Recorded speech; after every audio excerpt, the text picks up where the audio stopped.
Okay, I guess we should begin. Tim, you want to start, or would you like me to start? Yeah, I can start. Okay. Um, uh, my name is Tim, or UFO Man, and I have a UFO Man channel on YouTube as well as Facebook and Twitter. Um, if you're interested in joining the journey, come over to our channel and subscribe and hit that like button. Also, I want to introduce my friend and my co-host, Tommy Highway. Tommy? Thanks, Tim. Folks, my name is Tommy Highway, and I'm a ufologist, an author, a network engineer, and a former government employee. I've been the co-host of the UFO Man live show for the last couple of years, and we're very happy to be here with you tonight. We're also very happy to welcome our speaker for the evening, Mr. Whitley Strieber, and he's actually an author and a ufologist and an experiencer himself. Sir? Welcome. Thank you. Whitley, the question I have for you is one that I was asked to ask you by Contact in the Desert, which is, what was the catalyst that led you to present the type of information that you're presenting to the public in regards to alien abduction and the UFO phenomenon? In 1985, I had a very extraordinary close encounter experience that led to the possibility of initiating contact by waking a lot of people up to the fact that they'd had the same experience. And, excuse me, they, this image, which is on the cover of the book Communion,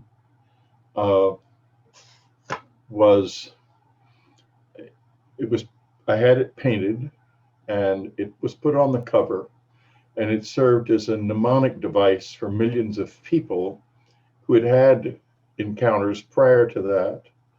And then when they saw that, they thought, my God, it wasn't a nightmare or a dream, it really happened. And that is the basis of the very large number of experiencers that came into this field after the book was published, probably in the millions. For prior to that, there had been just a few hundred people, but this book, the intent of the book was to wake people up, and it did.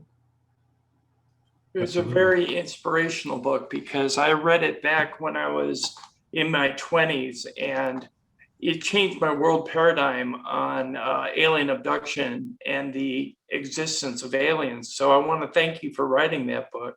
No, that was its intent. Tommy? Absolutely. Actually, I saw the film when I was in high school, and I liked it so much that I actually bought the book, and I read the book as well. An amazing experience, sir. You're a very, very great writer, I got to say. It just really kind of, I think it opened up, like you said, a lot of people's eyes on this subject, and it put more of a human face on it. Trying to put a face on it, but not necessarily. Right. That's the original painting I've been holding up, by the way. Oh, really? Now, is that actually what you saw? It's quite close. I would think that what I mainly remember were the eyes and the sort of affect of the face. There was somebody there who was perhaps not entirely, there was a very human quality to this one individual that I kept darting into my view. And that I tried to have that captured in the painting. But I wouldn't say that if one of these entities was to walk into the room today, they might look somewhat different from this, but they would have big black eyes, I'm quite sure. Right. Did it seem to you like the affect that you saw on their face was more of a lack of emotion? No, not at all. I've seen entities that are just strikingly emotionless, but I don't think that they are alive either. This particular entity, who I became almost a part of the family, she was involved with my whole family for years, and she was very protective of us and extremely good to us, and not in any way whatsoever lacking in emotion. In fact, I would suggest that her emotional life was much richer than ours, because she has much more experience than we do. Wow. Tommy? Can you maybe tell our audience a little bit about your first experience and kind of when you noticed there was something off and how that all came about? Yeah, well, I noticed there was something off in the middle of the night. It was uh, I guess it was the morning of December the 26th, and we'd had a post-Christmas dinner and a walk afterwards. It was a very, very beautiful snowy evening, and we'd had a lovely Christmas, the three of us, myself, my wife, and our son. And we, we went to bed, and in the middle of the night, I became aware of the fact that there seemed to be a lot of noise and movement. And I opened my eyes to find that I was not in bed at all, that I was in a completely different place in this little round room full of what I initially thought were big insects. And it's talk about shocking. I mean, I wasn't expecting that. I thought it was a dream of some sort. And I started trying to wake up. And the harder I tried to wake up, the more it became apparent that I was awake. And then there proceeded uh, a lot of fairly uh, rough treatment, because I was really fighting and struggling. They turned on a machine that kept saying in a very gentle, sort of but mechanical female voice, "What can we do to help you stop screaming?" And one of the answers could have conceivably been not to try to calm me down with a mechanical voice like that. But it was a pretty scary and brutal experience. And I mean, they didn't want it to be, but I was they were having a lot of trouble handling me because I was really fighting. And this is where this story of the rectal probe comes from, which made made being raped, my experience of rape, into an international joke, which I've endured for 30 years. I mean, you have something like that happen to you, and people make it into a joke. It's hard to stay part of the human world. I have been very tempted to disappear from the public view many times, but I feel I have a responsibility. Anyway, that injury is still with me. It'll be with me all my life. It was severe, but it wasn't something that was done in purpose. It was I don't know quite what they were trying to do, but whatever it was, um, things got fouled up. And the next day I was beat up and I hurt, and I could not figure out what the memories were. They didn't make sense to me. And finally, after some soul searching, I went to the doctor, and he said, "Well, you're telling me a story that you were taken aboard a flying saucer by little men." And that was the first time that had occurred to me as any sort of an answer. And I said, "My God, Tom, you're right. That is what I'm saying." He said, "Well, I think we might think about psychological tests and brain scans and all of that to see where we are here." So I took an MRI scan. There was no sign of a tumor or anything. Took a test for temporal lobe epilepsy, which causes vivid hallucinations. No, no sign of that whatsoever. Took a battery of psychological tests, and they revealed a normal personality, but under a lot of stress. And all of that led me to think maybe it was a crime.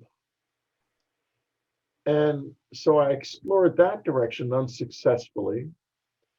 And I was left with the idea that maybe it actually happened. Maybe it is possible. And I was not aware, there was no internet or anything, and I wasn't aware of uh, anyone else ever having an experience like this. And my brother gave me a book called, I believe, Science and the UFOs by Jenny Randles. And it contained a section which seemed to be very similar to what I remembered happening to me, and a man called Bud Hopkins who was researching this. And he turned out to live just a couple of blocks from us in Manhattan. So we went to see him, and that's where I began to put things together. Bud Okay. Hopkins didn't hypnotize me. I was hypnotized by the head of the New York State Department of Psychiatry, Dr. Donald Klein, who had a long record of successfully solving cases using his forensic hypnosis techniques, which were very advanced. And when he used them on me, he and I expected that we would see that these strange beings that I had in my memory would resolve into people, and that I would have been the victim of some kind of bizarre crime. He wasn't a UFO believer at all, and neither was I. I mean, I was sort of humoring Bud, frankly, at that point. But Bud was trying very hard, and he was, and he. Then when I went under with Dr. Klein, it was just appallingly scary. It was something that had happened the previous October that I hadn't even remembered consciously. And I started screaming in his office to the point that people were worried about needing to call the police. And that all of the tapes are available on my website on unknowncountry.com, by the way, the tapes of these hypnosis sessions. So, after that, I realized that I said to my wife, I said, Annie, I have to face this. This happened. And I had been trying to drive her away. We were fighting. I was very, very upset. And I was concerned that I was going to go psychotic and she would end up trying to raise a little boy with a psychotic husband in the hospital and no money. And I was trying to get her to ditch me. And I said to her, finally, I said, I was so strung out. I said, Annie, I have to tell you something. And I don't know what's going to happen to us after I tell you this. She says, of course, tell me. And I said, I think I was taken aboard a UFO by aliens. And she said, oh, thank God. I thought no, that wasn't how it worked. I said, I don't think I'm insane. I think I was taken aboard a flying saucer by aliens. And she said, oh, thank God. I thought you were going crazy. Which was a very unexpected response. But from that moment on, Anne took over. She ran the show.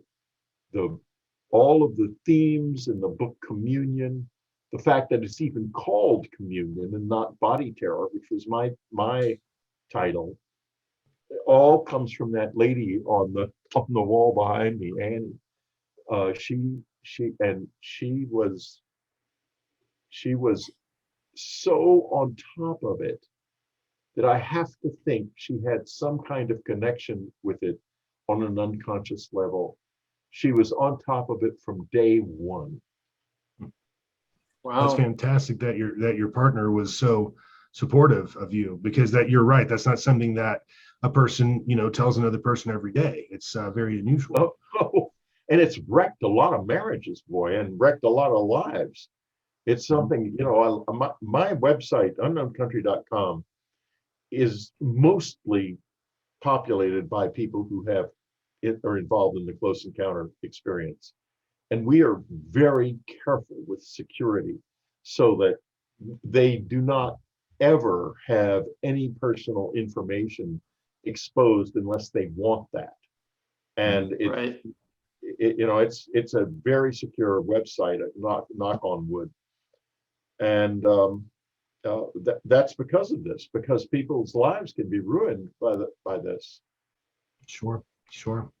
I can absolutely relate to that as a former government employee. I mean, I'd had some experiences that I really wanted to talk about, but was unable to for fear of ridicule, retribution. I mean, when you're working in the government, you start talking about aliens and flying saucers, it's not exactly a promotional opportunity for you.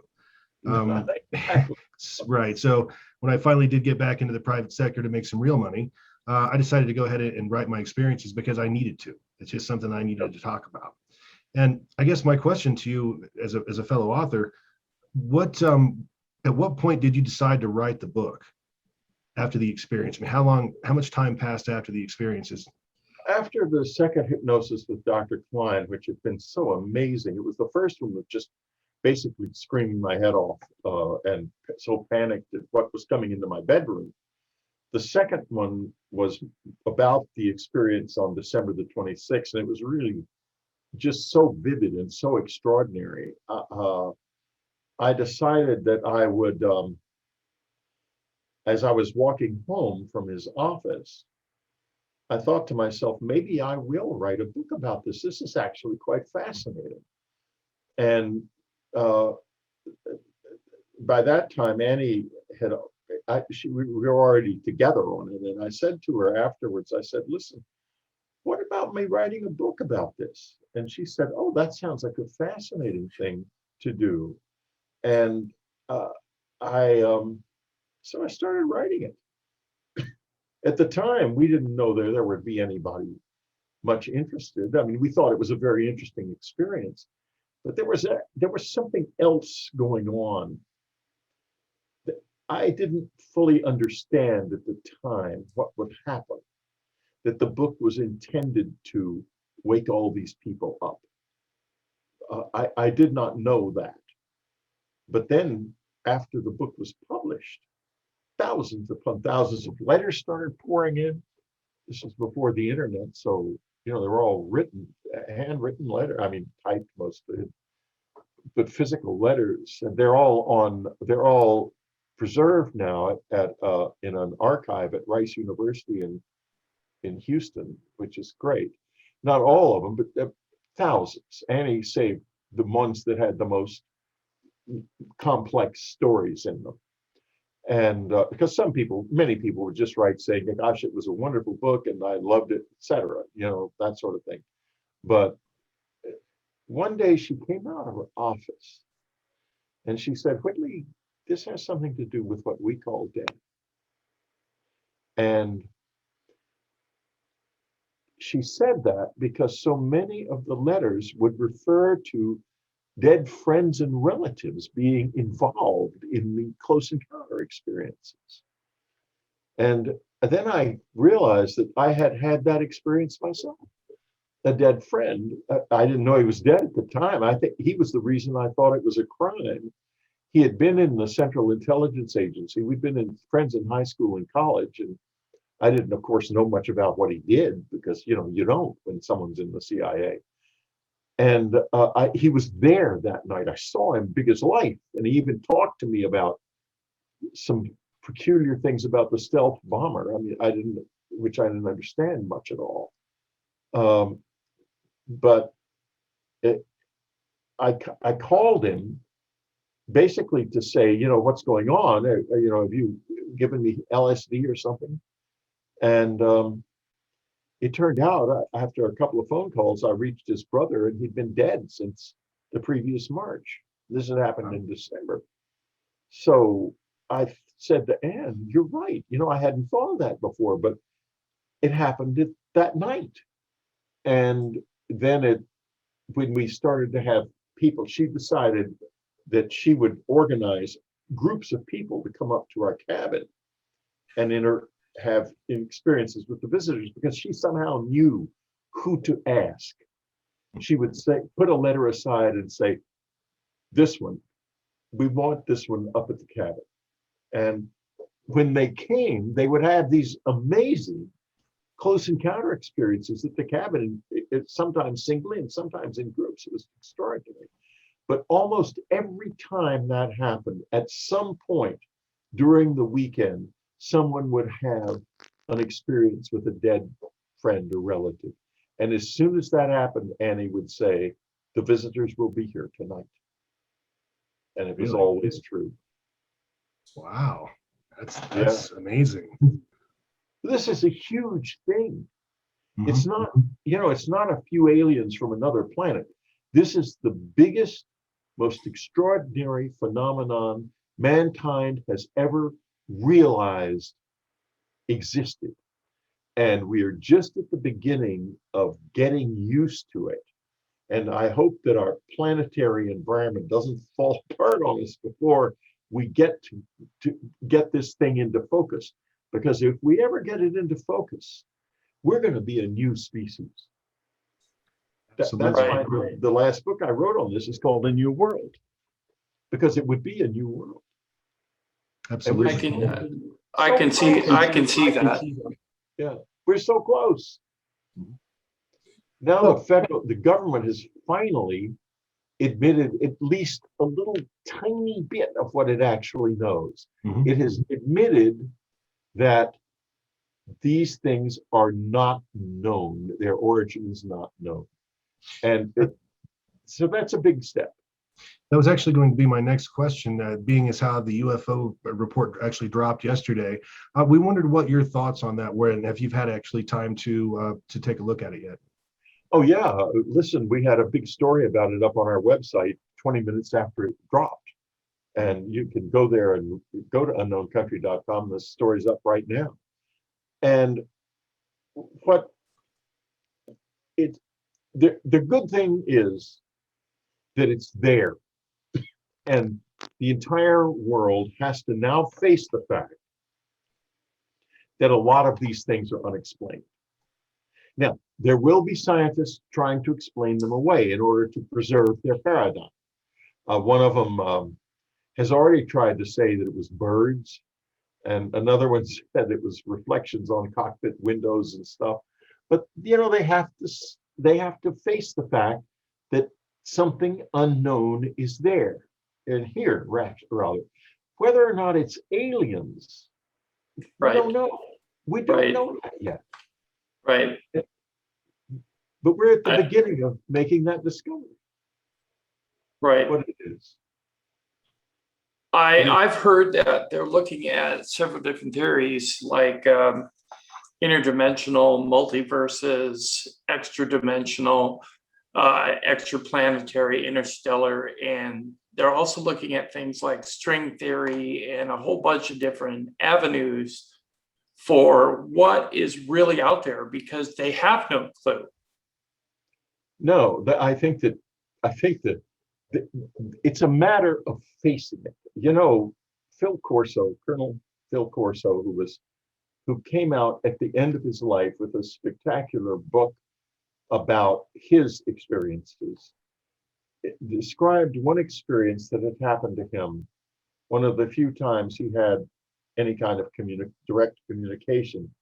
That he was in a cave with these entities that had a UFO that they were trying to leave, and it was at White Sands, and there was a lot of radars around, and they asked him to have the radars turned off for 10 minutes, and he said, I think quite accurately, in my profession 10 minutes can be a long time. What's in it for us? And the answer was I think the seminal critical statement. If you understand this, you're on the way to the next step. The answer was a new world if you can take it.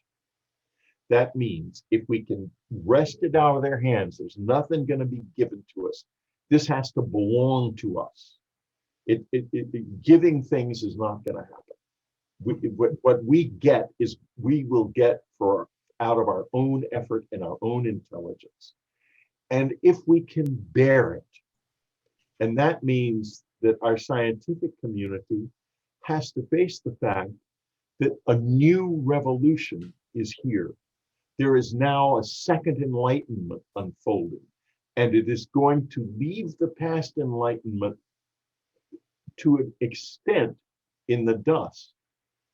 but it isn't going to leave everything, because rationality, the scientific method, all of these things are going to be preserved. But in this new enlightenment, we are going to have contact with these extraordinary entities, with our own dead. The veil between the living and the dead will fall, and we will become new. Very interesting. Well, if I may, and just because I was a big fan of the movie, I'll be honest with you, I was a way bigger fan of Communion, the book. I felt that there was just a lot more depth in the book, as there often is. And I guess you probably get this question a lot, but were you happy with the way the actual film turned out? I'd rather not discuss the film. Okay. I think that's all you need to hear. Fair enough. Fair enough. No problem. The book is wonderful. It's so descriptive, and it just really takes the reader to the story with you. It really does. Unfortunately, conditions that led up to the making of the film were not ideal. I see. Sure. Tim? I'd have to agree. The book was much better. I've always found that books are the truth and movies are overglorified fiction in some cases. A lot of people have very poor discernment, and they assume movies like historical movies are true when they're not. I mean, they're basically historical fiction for the most part. And or a movie like that, I mean, to credit of the filmmakers, they had an impossible task. How can you ever visualize something like that successfully and not concretize it? Because the book is basically a series of questions, and it actually ends with a list of questions. And a movie can't really do that, not successfully, except if it was in the hands of some kind of great genius, like maybe Stanley Kubrick or someone could have done it, but he wouldn't touch it, I guess. I would assume. Well, it was the subject of abduction itself has been such a hot button issue, because it's one of those things that people that have clearly been having these experiences have been, deathly afraid of coming forward, before the ridicule factor and all of that. I mean, it takes a lot of courage to admit that, hey, I've been abducted by aliens, or I've had some sort of an experience that I simply cannot explain. I'll tell you, the people that do that, and thank goodness, there are support groups out there for those folks. And like Tim and I were speaking on a show last night that we did, the stigma seems to be lifting off of this subject. And I think that if we look back on how people have been treated in the past, how many great stories did we not hear about because of the stigma? How many videos and photographs did we not get to see because of the stigma surrounding this? So I commend you for being one of the pioneers to come forward on this subject, sir. I'm certainly to help out a lot of people. Absolutely. Well, I hope so. That was the idea, and mainly to help people engage with the phenomenon in a useful way. When I say that, I mean that it's very frightening and it can be very tough, but you have to learn techniques of engaging with it. It requires a lot of self-discipline. It requires, the phenomenon is very reflective. In other words, if you bring a lot of anger and fear and guilt and a bad life to it, it's going to give you a bad time. But if you bring something else to it, a good life, a life lived on behalf of the good, then it's going to reflect that too. The visitors are like that. They will reflect what you are. And that's because in some way they are connected to us. They've told many an abductee, you are the visitors here, not us. And there's something in that. So, we have this us versus them attitude in the very simple way that it's, well, they are aliens and they're from some other planet and they're going to come here and eventually land on the White House lawn, and we're going to have even cooler cell phones. I don't think so. this is much deeper than that. This is about a new way of being alive and of experiencing reality that is fundamentally different from where we are right now. Go ahead, Tommy. I was just going to say, we're absolutely two-dimensional thinkers as a species. We just can't really get to that third layer, that third level, and that's unfortunate. Then there are. It's time. Sorry? It's Yes. time. I'm sorry to interrupt you. No problem at all. You're right. It absolutely is time. I think that if not, to quote Ronald Reagan, if not now, when? If not us, who? You know, and I think those are words that we should think about in this particular scenario. You know, you're going to have the people that are going to have a real problem coming to terms with the fact that we are not alone in the universe, and there are going to be those folks out there, no doubt about it. But I think by and large, humanity, I mean, most people have probably already looked up at the stars, realized that there are no doubt trillions of planets out there, and if we're the only game in town, well, that's kind of depressing if you think about it. So I think that the scientific community is having a little different problem. I think and this is true of the academic world as well, because the academic world needs to re-examine our whole history, our mythology, and look at it in a new way, and just try to understand what it really means. We've always assumed that these things are all imaginary, like Ezekiel's wheel, for example. Everyone assumes it's imaginary. Maybe it's not. In other words, maybe these extraordinary things that have been happening to people for so long have some basis in reality. And if that's the case, then we need to change the way we think about the evolution of human culture and the human mind. But the scientists are in a really hard position, because they have to get their heads around the idea that there might be somebody here who is far in advance of them, but holding that information back. And that is going to be hard to bear. You know, I haven't talked to him in years, an astronaut called Rusty Schweikert, who is very negative about this stuff. He didn't want to hear anything about UFOs, or certainly not about experiencers, God knows. But he said a very interesting thing to me. He said, you know, Whitley, I mean, it's not, we weren't unfriendly. I'm not necessarily unfriendly with people who don't agree with me. That's not my style.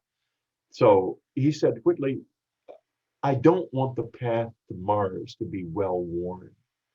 And I never forgot those words, because we're here on an adventure. Humanity is an adventure. We're at the edge of the unknown. But what if there's somebody behind the curtain to whom it's all been known for millions of years? And we don't necessarily know how to deal with that. Right. I do know an answer to it, that they wouldn't be here if we weren't interesting to them. Therefore, there is an unknown. There is a frontier still, even if we find out that every detail of the universe is known. All of the secrets are known. There's one that's not. It's here. And they are looking at us because we are their unknown. And we're going to become our own unknown too as we get along down this road.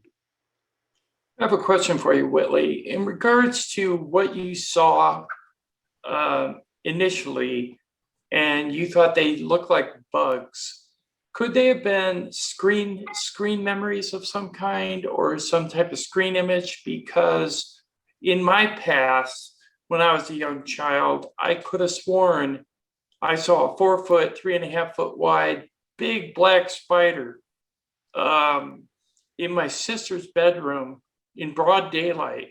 And this happened after the evening before, when I had a bunch of small balls of light floating in my room.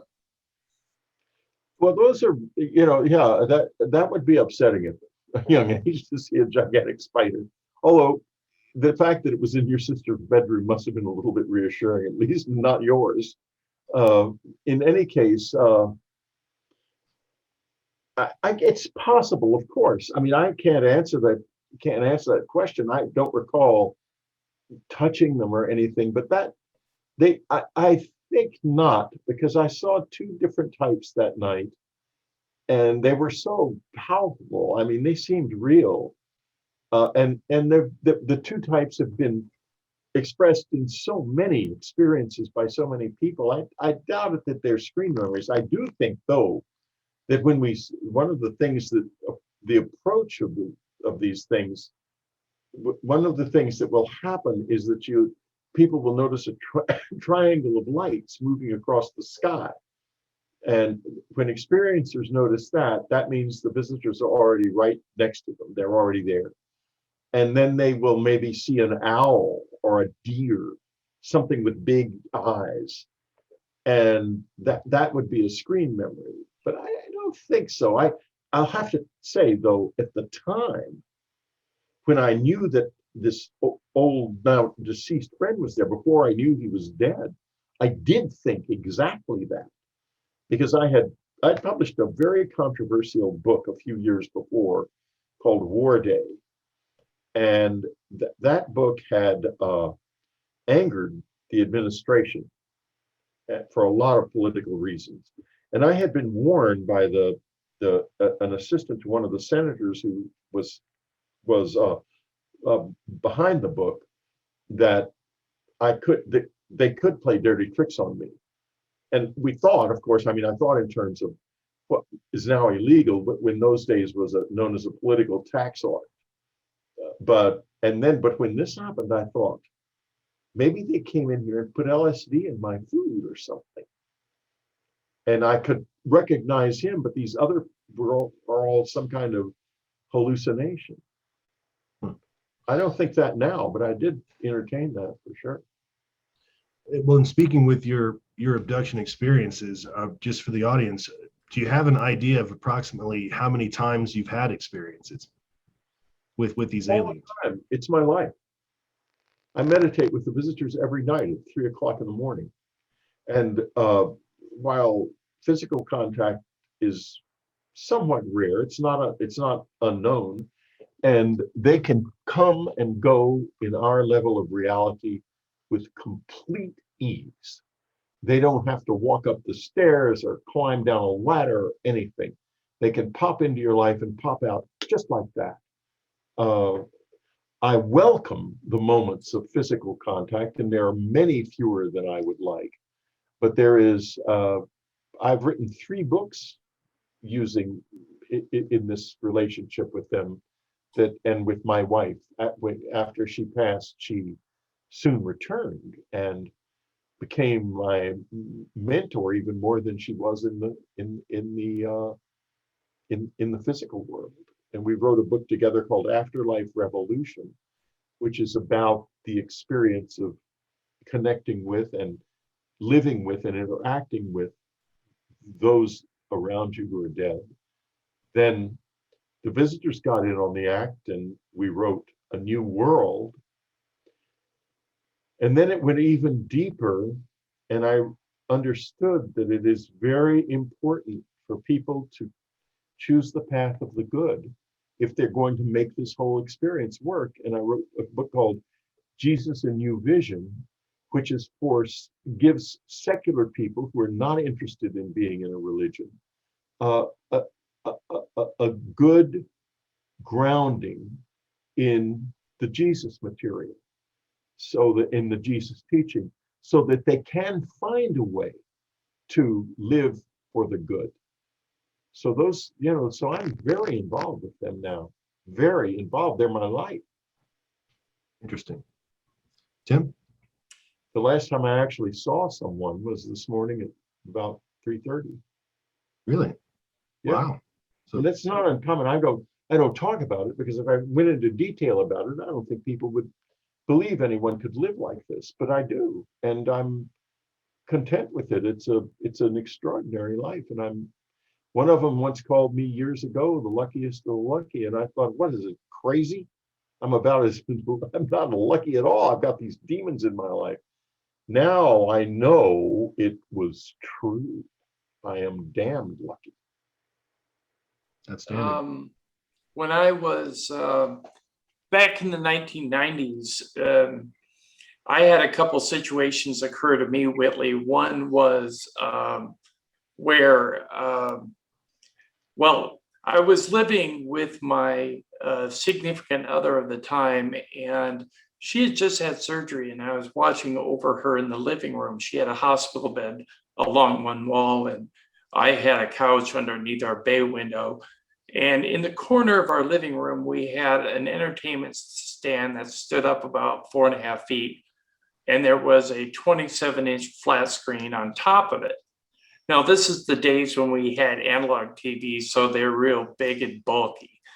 Well, in the middle of the night, my girlfriend woke up and tried to move, and she couldn't move, she said. And she heard something moving, and she could move her eyes over toward the TV. She had turned the TV on, and she could see the light from the TV, but it was partially blocked by a black hooded robed figure. And this hooded robed figure was floating, not walking, across the floor towards where I was sleeping on the couch. She said she tried to scream and wake me up, but I didn't wake. And as the figure approached me, she tried to move, and for some reason she blacked out. She just passed out and went to sleep. In the morning when I woke up, my clothes were on inside out and wrong side too. I had 3 bruises. They looked like impact bruises, or like maybe somebody was trying to hold me down, on top of my right and left knee. I have no waking memory of that. Have you tried hypnosis? Not yet. I'm looking into it. Yeah, it's a very fraught area. You have to find somebody who's really highly skilled professional, and that's hard to do. I sympathize with you there very much. I've been hypnotized 3 times by Don Klein. Bud tried once and it did not work. And then a couple of years ago, someone else tried and it didn't work either. So I think the times I had with Don were it. But good luck to you finding this, because you're being called in some way, or this wouldn't be happening to you. But what does the call mean? And why you? Right. And all those things, those are the huge things that come into your mind. And you're here, you're doing this, you're out there doing your thing and bringing this material into the world, just like the rest of us. We're all doing it together, and God knows it's hard, but it's not. Good things are never easy. Mm-hmm. I mean, Tommy and I, well, basically myself, I started UFO Man back in 2014. The reason is because of what happened to me in the 90s, as well as a major sighting I had with 11 other people in 2009. I mean, we saw 6 objects 50 feet away and about 500 feet in the air, and they looked like they were on fire. Broad daylight, overcast sky though, so we had 1,000-foot cloud cover, but this was about halfway between the ground and the clouds.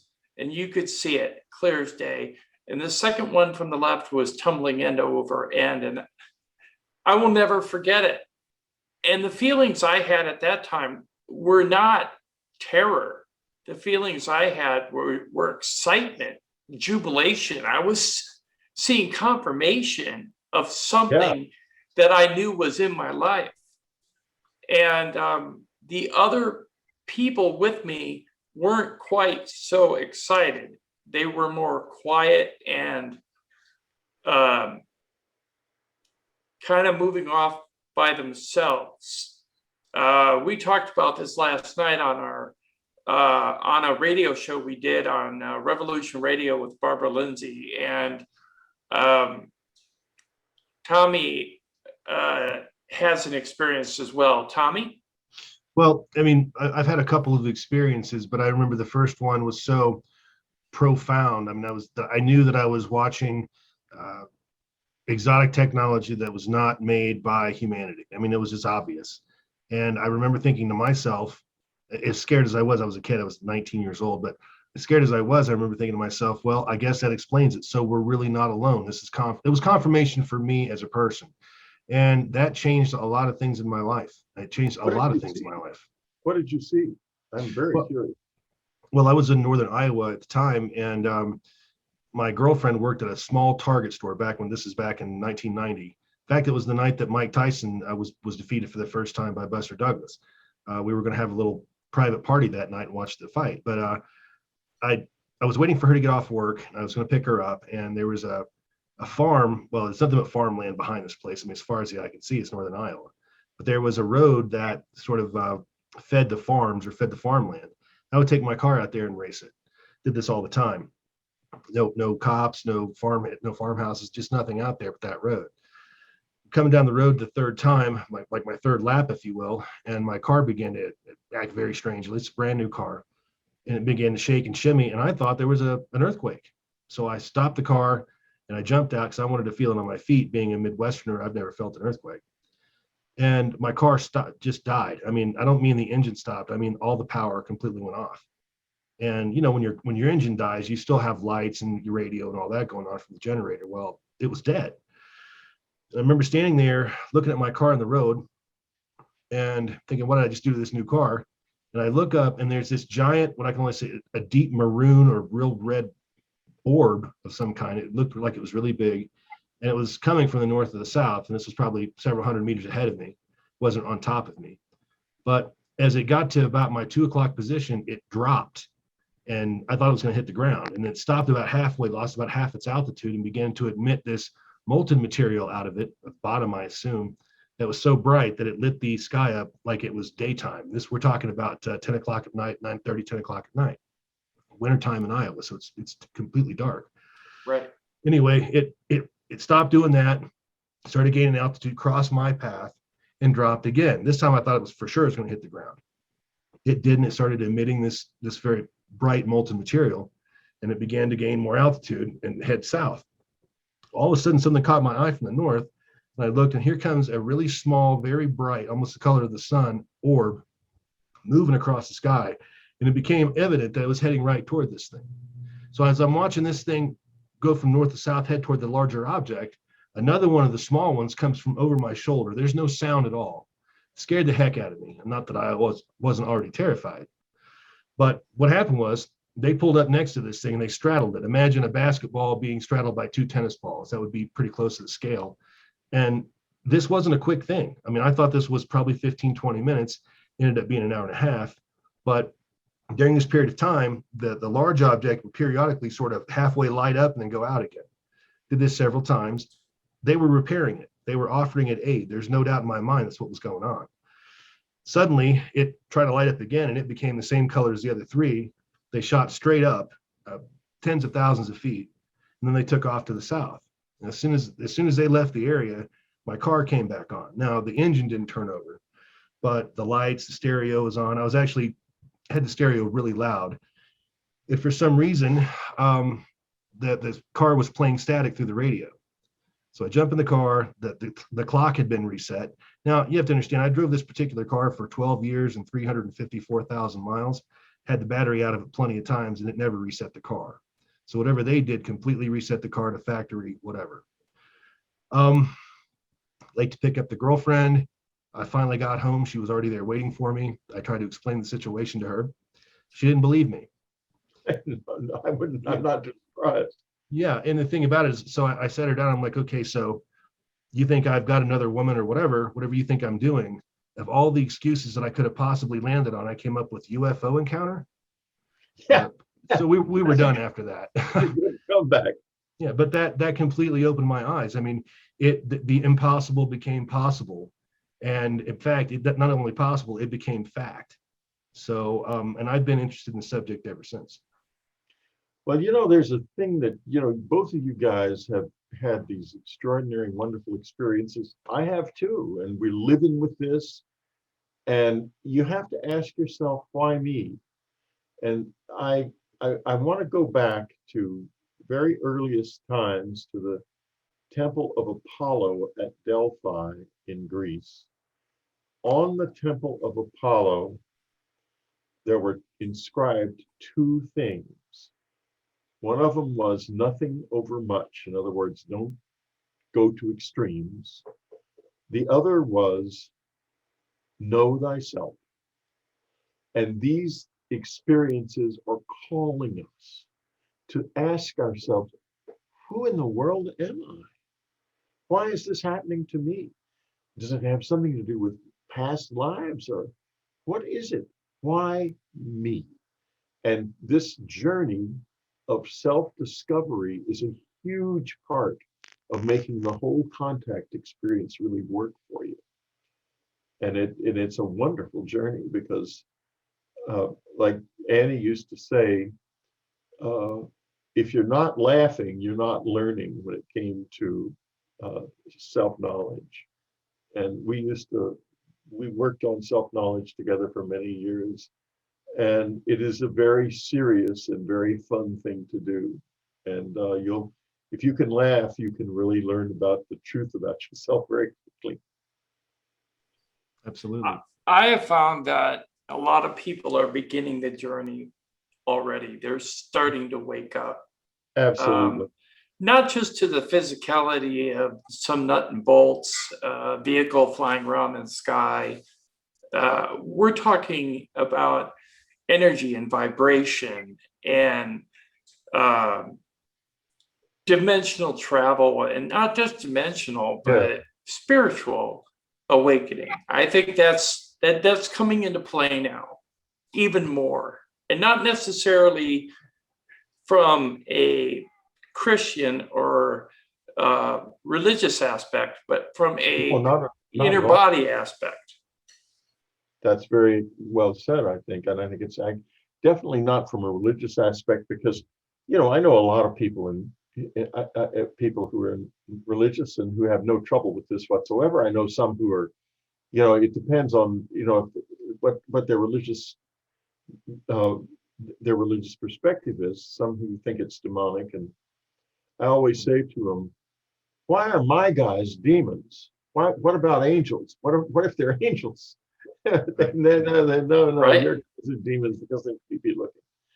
And I always think to myself, if I was a demon, the first thing I would do was put on some makeup so I would be real pretty and people would want to be with me. And these guys, they don't do that. You see what you get, and you get what you see with them. Right. Anyway, this is a marvelous journey that we're all on, and we have to be very careful with it, because there's a tendency to make leaps of faith. In other words, to think that this must be this and this is explained and stuff.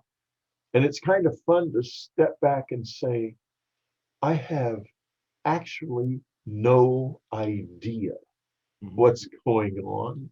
I don't have any idea why I got involved. And I don't even know who I am.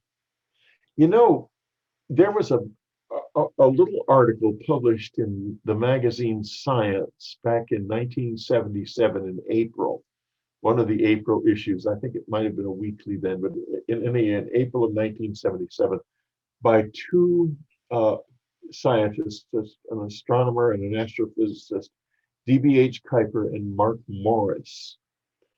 And they said in that article that if people came here from another world, they would have so much knowledge that they wouldn't be in all interested in directly contacting us. What they would be here for was the new, the innovation, our own discoveries and ideas. And they would naturally, therefore, conceal themselves so that they could watch us explore. And I think that's exactly what's happening. Maybe in a sense where they're children. Well, I hope so. I mean, it's hard to say. I mean, it's very, very difficult to guess what their motivations would possibly be. I do remember something that Bob, I think it's Bob Lazar said, I thought was pretty profound. And how he put it was, well, imagine if you're walking down a trail in the woods somewhere and you come upon an anthill. Do you stop and bother to try to communicate with it? And that's interesting. Yeah, boy, I'm guilty of, when I was a little boy in Texas, there were a lot of anthills, and we used to go after them. Poor ants. I regret that. Yeah, I lived in Florida, so I'm definitely probably on the ant wanted list Oh for killing God, some yes. In myself. Florida, they have ants the size of tigers. Mhm. Yeah, they do in Minnesota too. Yeah. In Texas, they have these now. They didn't then, but they have these little tiny ants that look almost like seeds. And they just, if you step in, get anywhere near them, they just rush up your leg under your pants and just bite you to dickens. Oh, See wow, people yeah. at gas stations suddenly ripping their pants off and stuff. They're terribly difficult to get rid of. Well, what are we talking about ants for? Actually, a lot of insects look a lot like the visitors, so maybe there's something there that we're sort of unconsciously playing with. I don't know. Could be. Maybe the big eyes is kind of representing the idea of a praying mantis, so to speak. I mean, a lot of people have said they've seen mantis aliens. Oh And yeah, I've had lots of people. I know lots of people who see that. In fact, Jacques Vallée and Paola Harris's new book Trinity, about apparently a crash took place near the Trinity site in 1945, and the people who were witnesses said that they looked like praying mantises. The aliens did, and I've heard that. yeah. Well, we're lucky that some of them at least look like something we can understand. I've often wondered if there might be entities around here who are so alien that we don't even recognize their presence. It could be pure energy or anything. It could be some sort of a non-corporeal form. The possibilities are endless. And if, like we were talking about last night, if you look at the universe as a whole, and we have a sort of an idea of some of the age of the universe, we're a relatively young galaxy compared to a lot of the interior galaxies. Yeah. So and when I say younger, I mean a lot younger, like possibly millions, maybe billions of years younger. Years younger, yeah. Yeah. And so if there is intelligent life out there, they've had a lot more time to get it together than we have. And you can look at our own planet, the life that's been hosted on our own planet over the years. Before the destruction of the dinosaurs, you had some really large insects. You had the dinosaurs. Okay, boom, they get wiped out. Now here come the mammals. So obviously, if it can happen here, I see no reason why that kind of thing couldn't happen on another planet. Well, I'm sure it has. Mm-hmm. I'm sure it's happening. It's probably happening millions of times a day, because the thing about the universe is there are not just more stars in the universe than there are grains of sand on Earth. There are a whole lot more, really a lot more. And you get these, and we know there are a lot of planets floating around as well. It's inevitable that there are other species out there on our level like us, but I'm not so sure that these visitors that we experience are like that. And I don't know that they're planet bound or planet origin at all. They may be something very different. Yet I met some of these blonde people who were quite extraordinary people, these great big tall blonde people early on, and they were definitely from another planet. That was very clear. And they were fascinating people. I worry about the government, the sense of threat being in that document that they produced. Right. Because one of those blonde people said to me, you don't want to start a war with the Greys, because if you do, they will never let you stop fighting, and they will never let you win. And let's face it, a chimpanzee is going to be very unwise to try to start a war with human beings. Mm-hmm. And we might not be as far away from the visitors as chimpanzees are from us. but we just might be, and we might be really making a mistake by shooting at them. Sure. Well, we had a video recently, a couple of days ago, I believe, where we actually have someone with an industrial laser pointer type of thing, really, really bright laser. And there's a UFO, there's something cruising through the sky, a white light. And this person is actually making this laser dance around this white light, and it's reacting to it. I mean, it's literally trying to avoid it. That's true. If you have a laser pointer and you get involved with the UFO, it's going to definitely respond. They almost always will respond to laser pointers. Mm-hmm. In fact, if you point a laser at them close up, when they're close to you, they don't like that necessarily. Kathleen Martin's book, I think it's called Contact, her latest book, has a story in it about a guy who had he had a private airport. They would come down on his airport because, he was out there alone, and it was a little deal. It's not exactly a big airport or anything. And he started trying to attract their attention, and he did succeed. They started coming back, and he pointed a laser pointer at one of them when it was down at the end of his runway, and it came shooting right toward him. And he didn't do that again. That was clearly not something that he wanted to do again. Sure. Well, who knows what another culture, another species would consider a threat. Well, it might be that it affects their machines, because apparently they do crash. And used to say, Whitley, if you go up in those things, you better be careful, because they crash. I think they might crash more than airplanes. So, I wanted to mention to you, I'm sorry, Tim, I wanted to mention to you that I just did a trip down to Roswell, and I saw all the sites and met all the people, the folks at the Roswell Museum. Just they're top-notch people. They really took good care of us. And you have a very big exhibit there about you and your book, and I thought it was very interesting. I'm going to be there next week, in fact, at their conference. Yes, absolutely. I'm going to be doing 2 speeches. Oh, that's fantastic. First time I've been there since the 50th anniversary, and I'm very excited to be going back.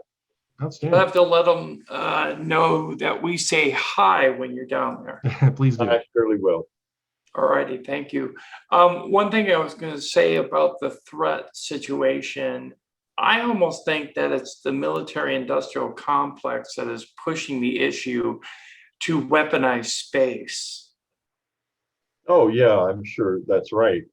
I mean, it's all about the money. I mean, that's what it's about. All those mouths to feed, and they need an